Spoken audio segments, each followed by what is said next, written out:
The match that has been in the making for 12 years, since WrestleMania 20, the rematch of Brock Lesnar against Bill Goldberg.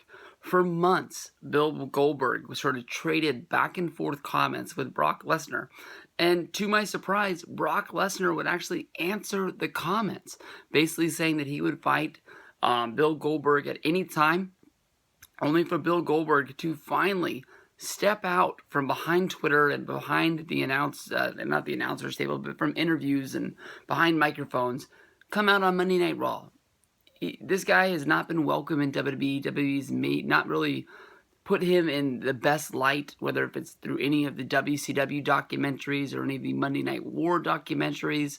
They've sort of treated him like he was a bright light for WCW, but WCW was such a lost cause at the time of Bill Goldberg's rise that it didn't really mean anything. It just was like this last glimmer of hope that just kept fading off and off and off. And because of Goldberg and his non-smart decisions, whether that was for him joining the New Blood and turning heel, or when that was him, not grabbing the hammer and attacking the NWO limo and breaking the glass of the windows with his arms and his forearms, which would later, tear up all of the tendons in his arm and make it where he wasn't able to wrestle at the dying days of WCW, when easily, he was the biggest build, he was the biggest ratings draw, he was the biggest guy building them in. WWE sort of kicks WCW and kicked Goldberg down, basically saying that if he was around, maybe WCW would have been able to get a television deal. Maybe WCW would have been able to find a home with Eric Bischoff and, the people that were trying to buy it and try to keep it going. But it died off. Of course, Goldberg would later come to WWE when his WCW deal would run out. That 1 year in wrestling, even though Goldberg came in and was treated like a star, they tried to turn him into an entertainer. A lot of people tend to look at his debut night when Goldberg put a blonde gold wig on by Goldust, trying to show that he could be an entertainer. He wasn't just a fighter. Trying to, sort of separate what he was in WCW and bring him into being sort of a cartoon character in WWE. He had his battles with Evolution. He had his battles with Triple H. He was champion. He lost the championship. He was a big part of Eddie Guerrero beating Brock Lesnar at No Way Out for the the World Heavyweight Championship at that time, which Eddie would take on to WrestleMania 20, while Goldberg fought against Brock. This ended up being their last match, both of them, for different reasons. Bill worked his 1 year deal with WWE and just decided that this wasn't for him. He didn't want to be a wrestler. He didn't want to work for Vince. There was a lot of behind the stage kind of things where he didn't get along with Triple H. He didn't get along with Vince. Basically, Vince signed Goldberg to a WWE deal where he would only wrestle, I believe, 8 days a month.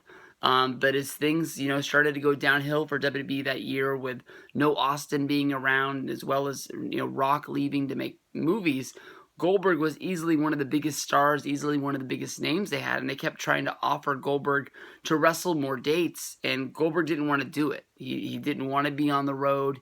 He didn't want to miss his, I guess at that time he didn't have a family, because he said in his return promo that he's doing this for his wife and his kids to see what he did, to see what made him famous and to show that he can actually still do this. But he didn't want to be away, and that's just the way it was. So they split ways. They went in their different directions. Obviously, there's no love lost. Goldberg has never really had a nice thing to say about the company. The company's never really had anything good to say about Goldberg.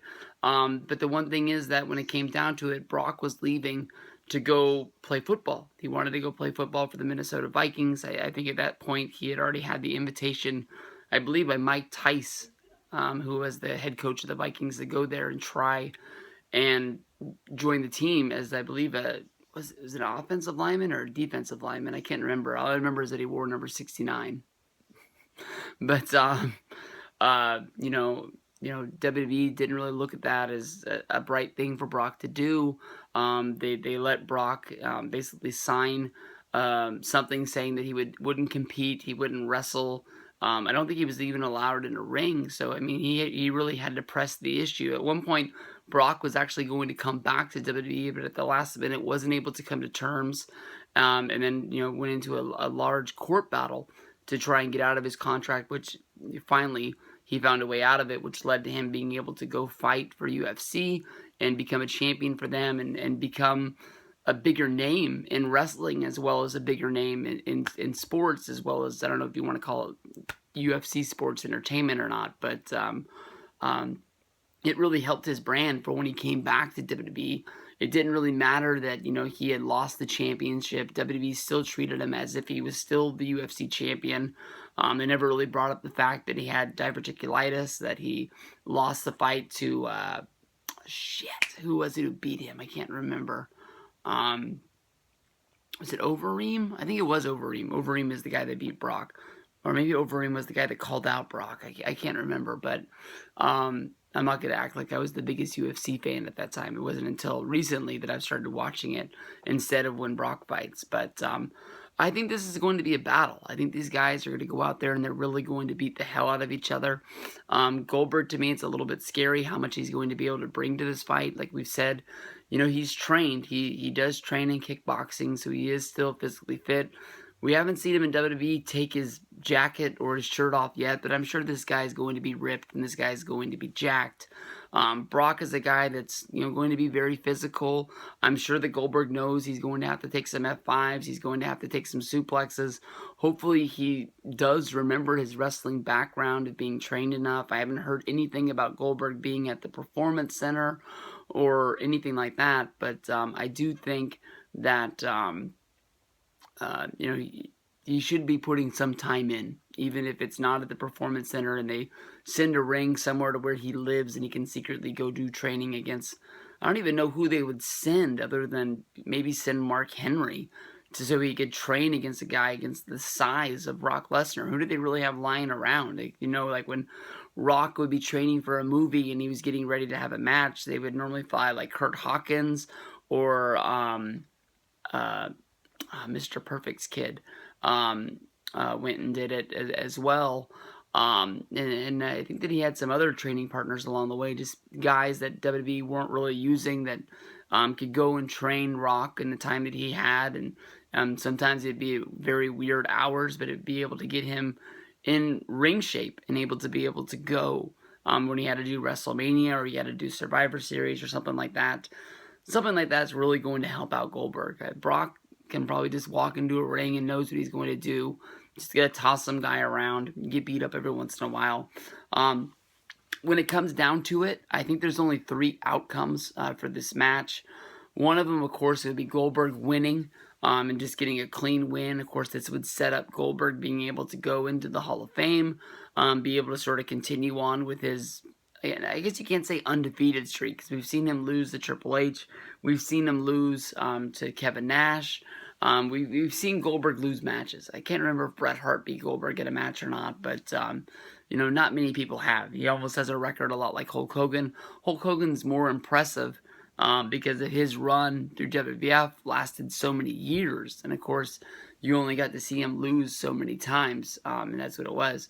The other outcomes, of course, would be Brock winning and just Goldberg disappearing. Of course, he could still go into the WWE Hall of Fame at WrestleMania 33 this weekend, and they could just say that's all she wrote, kind of like with Sting. But then again, Sting was injured in his match, and I think that Sting probably didn't have a lot of matches left in the tank, but Sting would have still been a guy that maybe could have get used at a Survivor Series tag match, or maybe Sting is a guy that could have got used at WrestleMania, and maybe we could have saw Undertaker versus Sting.